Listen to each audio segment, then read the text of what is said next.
one of the greatest guitarists of all time has died. Ray Gomez has passed away. Just read the news on Facebook, and it's 5 o'clock in the morning here. The sun's just coming up, and it's a new day. But not for Ray. It's hit me hard, this has, and the reason is because I would say I knew Ray. I didn't know him well, but I talked to him all the time.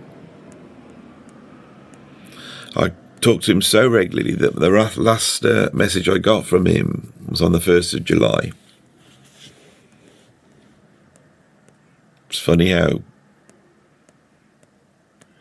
death can take you so quickly. Ray Gomez, a Spanish guitarist, started off his music career in Spain. He was in a pop band there that were big. They had hit records. He came to America in 1975, hit the jazz rock fusion scene, played on a number of albums. And for me, he was an incredibly important guitar player in that scene. Before Ray, the jazz fusion guitarists like Larry Coryell, John McLaughlin, they were jazz guitarists. They'd come to rock at a certain age, and they tried to assimilate it. When Billy Cobham made Spectrum in 1973, he was clever enough to hire a rock guitarist, but a rock guitarist that could play in a very exploratory way. That was Tommy Bolin.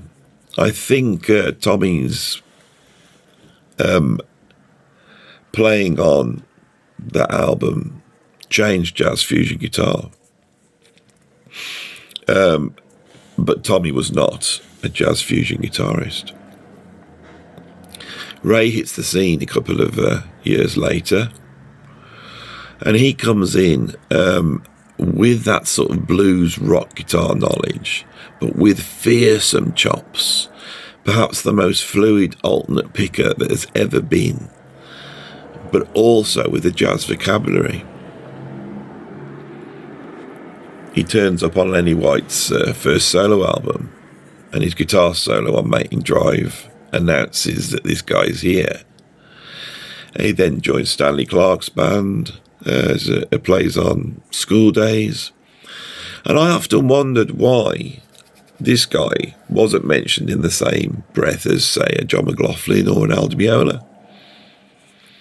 Amongst guitarists, he seems to be universally admired. Now, I've cut his career quite short there. There's much more to that. He played on Narada Michael Walden's album, his first solo album. He's a guitar solo on White Nights, the famous guitar solo, where he duels with the orchestra, is classic Ray. And through Narada, he played on a number of huge hit records as well. So, how did I get to know Ray? Well, back in the old days, before I used Facebook Messenger to talk to people, I was lying in bed one morning, and I heard the phone go off, and it wasn't my phone. I was actually quite confused what was going on, and I realised that someone was calling me unannounced on Facebook Messenger. So I found it, clicked on it, and this voice came over. "Hi Andy, this is Ray Gomez." Ray had got in touch because of my love of his playing and how many times I'd celebrate it on my channel. And thus began a very long discussion, friendship, which started with me chatting about his illustrious career, but then turned into me trying to help him in terms of where he was at now.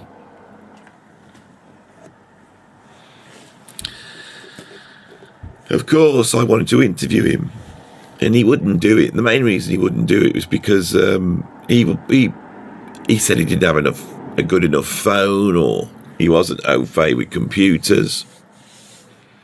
We'd become Facebook friends, And for an old guy, he was the coolest guy. He would put on these incredible outfits, and he would put them up on Facebook, and we'd all admire his new trousers. He also would regularly chat to his mum. His mum was around about 90 years old, and he would always announce himself on Facebook saying, Mum's okay. But I think there was another reason why he would never agree to an interview. And now he's died, and we spoke about it so much. I knew he wanted to broach this subject, but he was worried about the effect it would have. I think he was over worried, to be honest. I think that Ray felt that he had been an influential guitarist, and that wasn't quite appreciated. And perhaps he felt that there was reasons for that. Perhaps certain guitarists had copied him a lot and didn't want to admit to that, perhaps. Or if they did admit to it, they didn't really want to say that this is the guy, this is the genius. So I'm here, I've had all these conversations with Ray. I know he wanted this to be stated because he would message me once a month, sending me snippets of guitar solos on his hard-to-find solo album and various other tracks. I'm going to be playing some of those in this video. And I'm sorry if I'm a little bit stilted, but I'm absolutely in shock. My method for these tribute videos is always, as soon as I see it, is just to hit record, no research, and just say how I feel. And often the passing of a jazz fusion great or a jazz great or prog great has an effect on you because you've been with these musicians all your life. Ray is one of those musicians for me. But getting to know the guy, getting to know his sense of humour, and knowing that that's not going to happen, and the shock of him not saying goodbye.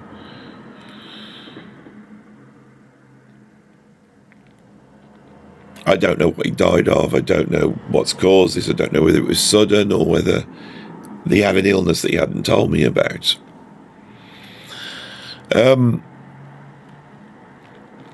His approach to guitar playing, that sort of blues, in heavy blues derived playing, but with jazz vocabulary, we can see that in guitarists like Larry Carlton, then Mike Stern, John Scofield, Scott Henderson.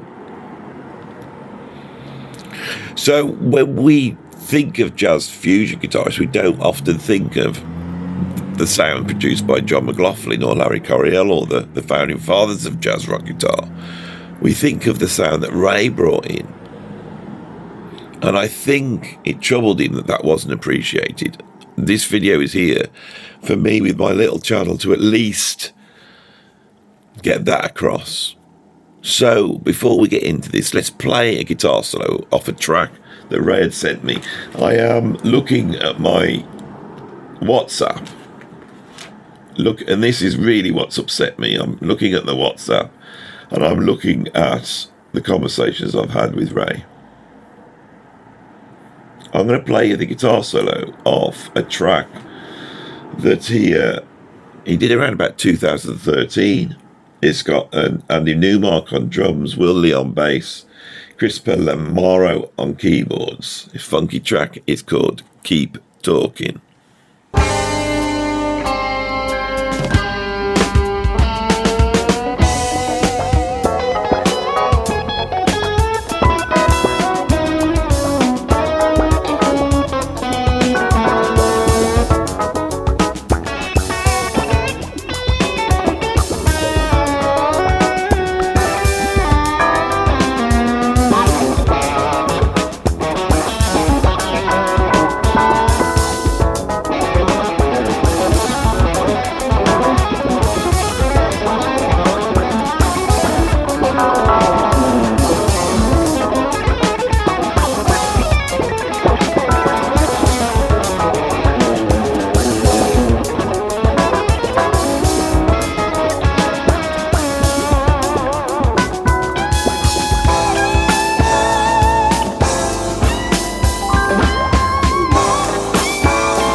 So that gives you a great idea of Ray's style, and that was only from a few years ago.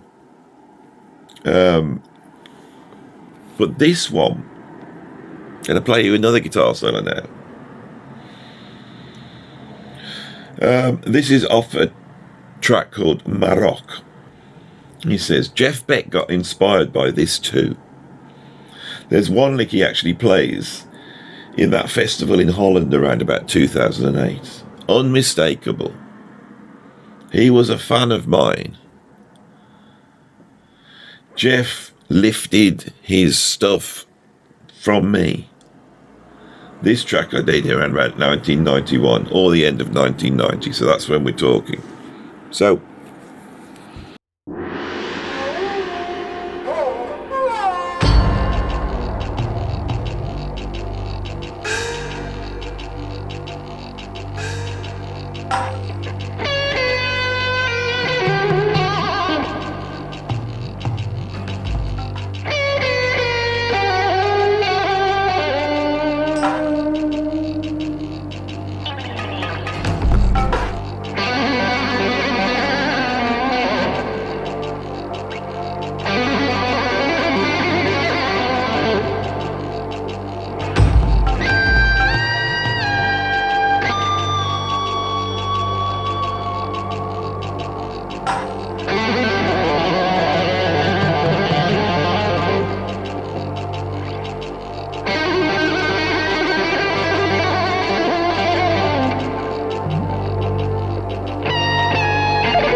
Ray brought a solo album out around about 1980 called Volume. You can see the cover up on here now. There's a track on there called West Side Boogie. I'm not going to play that one, but you should go and listen to it after this. And when you hear that, you will hear a sound that will sound very familiar. You'll wonder what that sound is. It's the sound of Jeff Beck, but it's not the sound of Jeff Beck on Wired. It's not the sound of Jeff Beck on Truth or Bicola. It's the sound of Jeff Beck on the There and Back. Jeff's sound changed after he heard Ray's solo album. And so I think the fact that people don't realise that, they don't realise the influence that Ray had, troubled Ray. He didn't really know what to do about it. Now, this is the fickleness of the music industry. What turns somebody into a legend like Jeff Beck? But Jeff Beck was a legend. And when he died, I was very upset by that, as well as you might remember, those of you who can remember back to the channel then. I was there in the middle of the night doing a 2-hour tribute to Jeff. But since Jeff's died, it's very, very difficult to say these things. People see the guy as a god. They don't realise he listens to other players. And so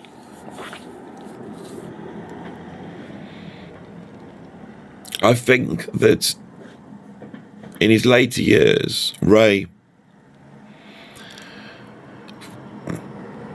was a little bit troubled by his life's work, as we all would be.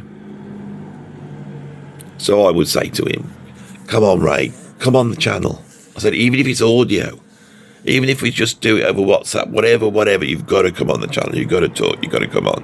And he would go, I'll come on, Andy, I'll come on. He said, I'll do it. And this was going on for about 2 years, back and forth with Ray. A lot of the times he'd call me up and we'd just chat about music. So at the beginning I was like, like a fan, but towards the end we'd just chat. He'd go, what do you think of this player? What do you think of that? And you'd forget that you were chatting to this guy that had played on all these legendary records. I really loved the guy. He was really funny. He was really cool. He was very sure in what he considered great guitar playing. He seemed to have a lot of time for true blues guitarists. He had a lot of time for feel. I know that he loved certain guitarists, but the guitarist he loved above all guitarists was Jimi Hendrix. And I think if any guitarist in the 1970s carried the spirit of Jimmy on, it would be Ray. I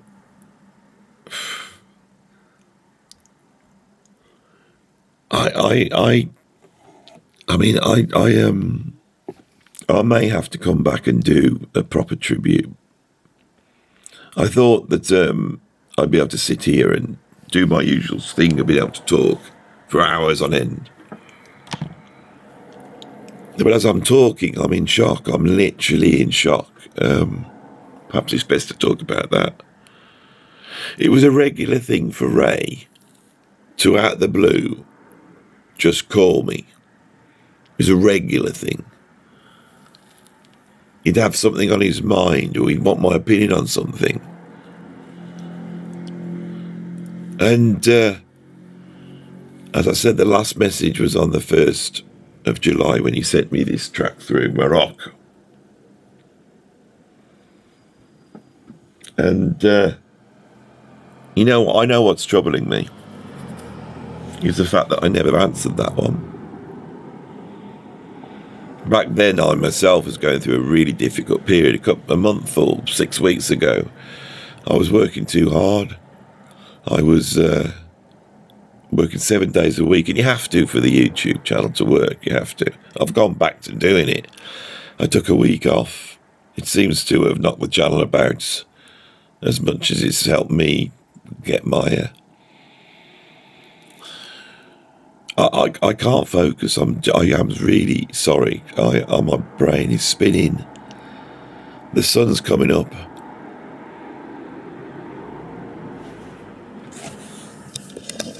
This is probably the best tribute I can do to Ray. See the sun coming up. There's a couple of great big black crows stalking around in the park that's opposite my house.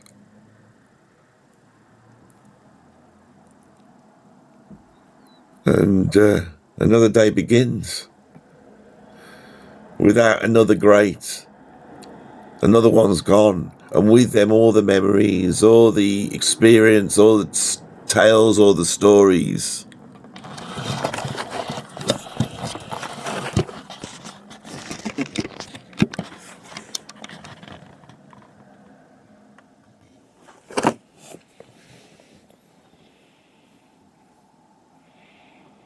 And we realise we're all getting older. It's different when you sort of know someone, isn't it? Especially someone like Ray, of that generation above mine. And you see them. I'm younger, so it's like I think he was born about 54, so I suppose he was 14 when I was born. Not quite a father figure. I realise I'm dealing with the fact that someone I know was gone, someone I used to chat to was gone, a part of my life, which was a major thing for me, because every time Ray rung, it was a major thing. You're watching someone who's quite upset. I didn't realise how upset I was until I started talking now. He was a head of a guy. He was so funny, swore all the time. Would cackle and talk about music.